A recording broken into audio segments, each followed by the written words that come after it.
आज जो हम करी बनाने जा रहे हैं वो बनेगी मसूर की दाल से। तो ये यहाँ पर मसूर की दाल मैंने ले ली है। मसूर की दाल पेट के लिए बहुत ही हल्की होती है। It is very easily digestible, just like the moong dal. और ये जो करी है ये आप रोटी के साथ खा सकते हो, नान के साथ खा सकते हो, या जैसे मैं प्रेफर करती हूँ स्टीम्ड राइस के साथ भी इस करी को आप खा सकते हो। तो फिर चलिए बनाते हैं द रेड लेंटिल करी या मसूर दाल की करी। मसूर दाल को अच्छे से धो लीजिए, फिर उसे 20 से 25 मिनट तक पानी में भिगो कर रखिए। एक कढ़ाई या पैन में नारियल का तेल गरम कर लीजिए, उसमें कटा हुआ लहसुन, अदरक और हरी मिर्च डालकर उसे भूनिए। आपको इसको अच्छी तरीके से भूनना है जब तक कि आपको इसकी अच्छी सी खुशबू नहीं आ जाती। फिर उसे निकालकर ग्राइंडर जार में डाल दीजिए। उसी पैन में प्याज को अच्छे तरीके से भून लीजिए।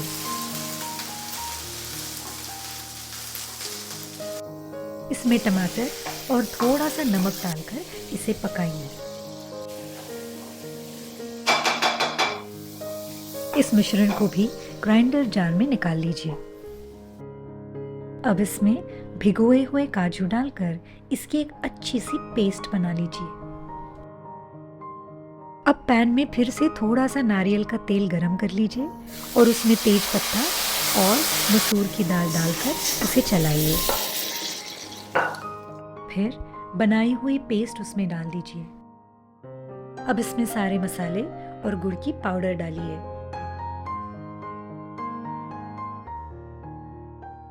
सब कुछ अच्छी तरीके से मिक्स कर लीजिए और फिर ढक्कन रख के इस दाल को 20 से 25 मिनट तक पकाएं।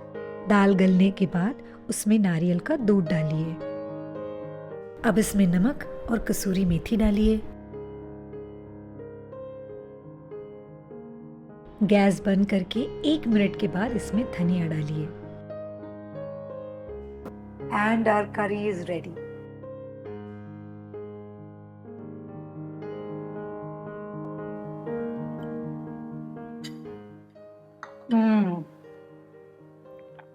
दिस करी टेस्ट सो ऑसम।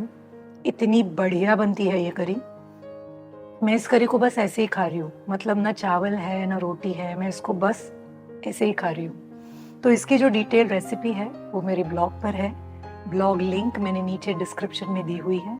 ब्लॉग पे जाइए, इस रेसिपी को पढ़िए, ये वीडियो फिर से देखिए और इस करी को ज़रूर बनाइए और मुझे बताइए कि आपको ये रेसिपी कैसे लगी।